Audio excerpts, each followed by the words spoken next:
My name's Joseph Mullin. I'm the CEO of QuestEx Gold and Copper. We're listed on the Toronto Venture Exchange under the ticker QEX. We have properties in northern BC, in the Golden Triangle and in the Toodoggone.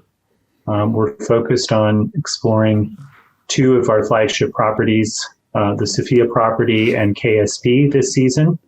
Our other flagship property is the Castle property. We have $12 million in treasury right now and are currently in exploration mode at our Sofia property. In a few weeks, we'll be drilling at our KSP property. And that's the pitch. Brilliant. Joe, lovely to meet you. We've not spoken or met before, have we? I think no, we haven't. Tony. Yeah. Yep. So anyway, thank you for coming on our humble little show, making time for us. Give us a little update. So actually, can you tell us a little bit about yourself? What's your background? Sure. So I joined the company about 2 years ago as part of a transaction with Buckingham Copper, which was a merger between the company and Buckingham. My background is as an investment banker. I worked in private equity. I was a credit analyst. And then I started doing more board work and turnaround work.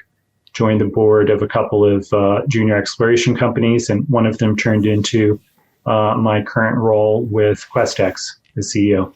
Okay, fantastic. Well, look good. I think when we last spoke to Tony, you were just about to close the financing, which you did, raise yourselves a little bit of money, and I say the coffers are full right now. So relatively easy to raise at that time. Was it good timing?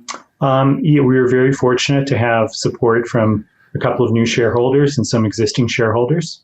There was a fair amount of enthusiasm about the value of our land package and also the potential for exploration. And that's what we're working on right now. Okay, and I just noticed you've got Kelly Earls joined from Skeena, one of the new shareholders. Was it and someone, I think Fletcher's departed to go focus on other things. So can we expect to see any more changes at board level, or are we good now? I think nothing's imminent, at least not for now. We're very grateful for Fletcher's contributions, and he's very excited about his new company.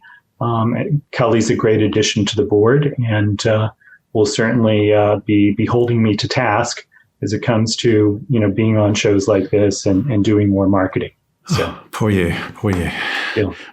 It's got to be done. So what are you going to do with all this money you've now got on the bank? So we have about $5 million, $5 to $5.5 million earmarked for exploration this season. We're starting off at Sofia. That's about $2.5 million of that. We're drilling some copper gold porphyry targets, and we're focused on the Tranquillo target, which has never been tested before.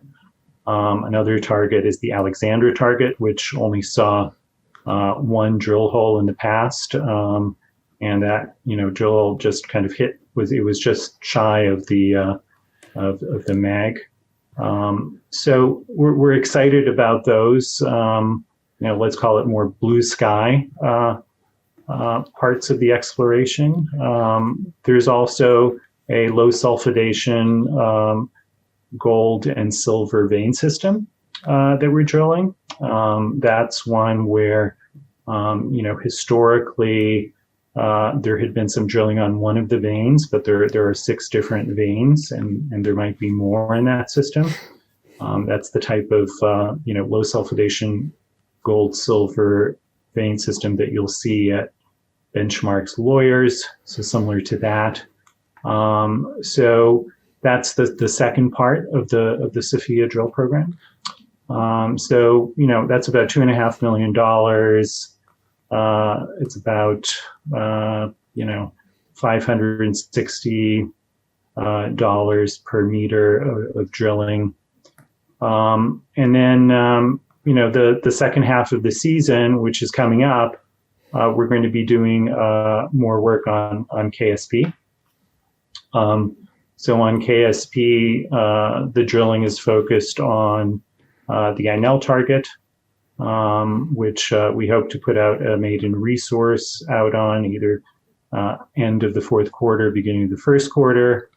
There you had historic drilling that went back to the 80s, where you had incredible intercepts, but a lot of the core wasn't continuous, and they didn't save portions of the core that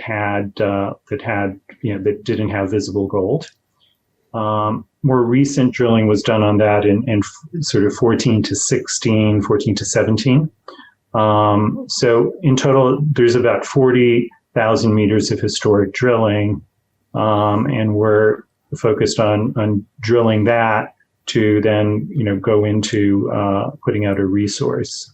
Okay, so can I just check with you then? Because you talked about, it's $5 million allocated to this season. You're 12 in the bank, right? Yeah. And thanks for the breakdown as well. Appreciate that. Mm-hmm. But what's the game plan here? Because you'll have $7 million sitting there, in reserve, which is nice. So one, how long is this season? How many meters will you be drilling? And what do you expect to be able to learn from that drill process? Because right up until now, we haven't got those sorts of numbers. You're an exploration company.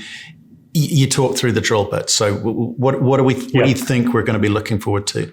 Yeah. So if you just kind of start with if you take it in chronological order, we're drilling the more speculative copper gold porphyry targets first. It's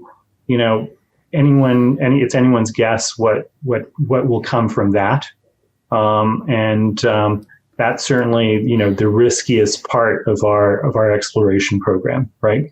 So there you've got the Tranquillo and Alexandra targets. Then you have, not to say that anything is predictable in mining and exploration, but you're, drilling on veins, and you sort of have a certain expectation of what you'll find, whether or not it's in the grade and quantity that we're hoping for with those vein systems, it's hard to say. Then, moving on to KSP, where we actually have enough historic data, and we have a geological model in-house where we're starting to put together the pieces for a maiden resource estimate. And that's one of those things that, still don't know what, how many ounces it will be or the grade, but, that's one of the things that, gives investors more confidence, and, it attracts different players. So those are the let's call it, broadly speaking, the three sort of categories of, news and output in terms of technical data that we're seeking this season with the money. By the end of the summer, by the fall, we'll probably be down to, we'll still have $6 million in treasury, which puts us in a comfortable position in terms of the company's cash management, long runway for SG&A. And then on the basis of those results, we'll, start thinking about an exploration season for the coming year, still having some powder in the keg for that.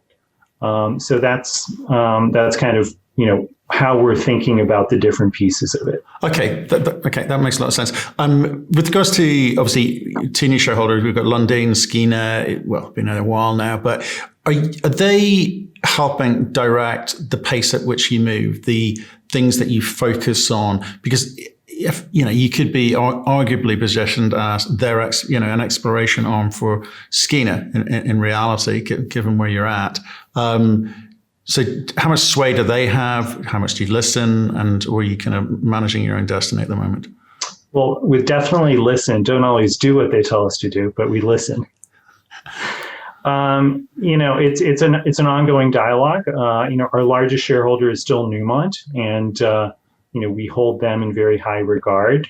Skeena is, extremely dynamic, and we have so much to learn from them and from their success. We definitely, Adam Lundin is, comes from a legendary mining group as well. So, all of them have different perspectives and things to contribute.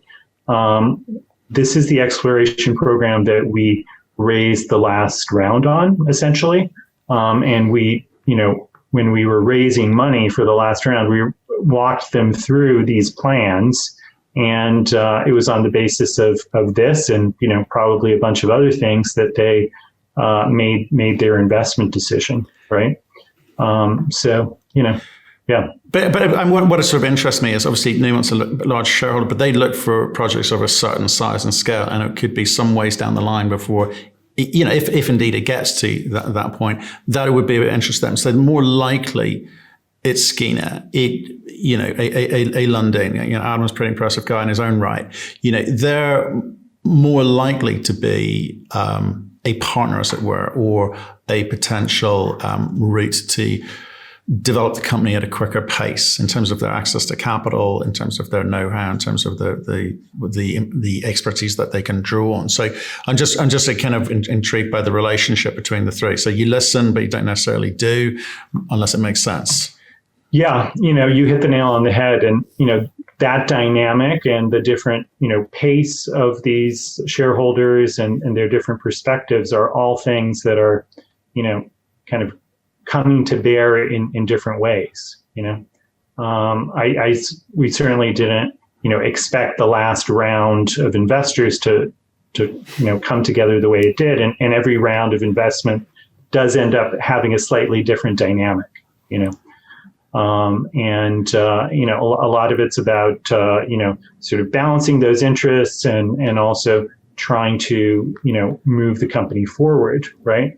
Not only does none of those shareholders control the company or have a controlling stake, but for each one of the shareholders that you mentioned, we're a very small company, right? So we have a market cap that's maybe 1,000th the size of Newmont. So the fact that they even care to participate in a round and invest is it's a huge compliment. It's also a challenge to kind of maintain that engagement, and it's something that we're always trying to figure out how we can learn from them and and without losing focus on what we are, right? And so we're a junior exploration company that's traded on the Toronto Venture Exchange, and QuestEx is focused on trying to do exploration and continuing to pursue what the best exploration projects are within the portfolio of the properties that we have, and with the resources that we have. Okay, so right now you're saying right, we're onto Sofia already. We will be getting onto KSP in the next couple of weeks or so, and there are a few other outliers that we're also going to be investigating a little bit further through the drill bit. So there's a hand in the air. Look out, assays coming in, and we'll expect to see more information over the next few weeks and months from you, will we? Yeah, with the labs the way they've been for the last year or so, I'd say we're hoping to see some news releases in let's call it cautiously middle October. Okay. Wow. Hopefully sooner. Yeah. The first news would be coming from Sofia, and then later on in the fall and into the winter, would have more on KSP, and in particular on the INL showing at KSP. Okay, well, look, we will look out for those press releases, or ideally pick up the phone and let us know. We'd love to sort of see how you get on, because this is the first step, right? This is where people start paying attention. It's been a long time since QuestEx has been drilling. We're drilling now. We'll have news on that, and we're excited about the outlook and the days to come. So thank you very much for having us on.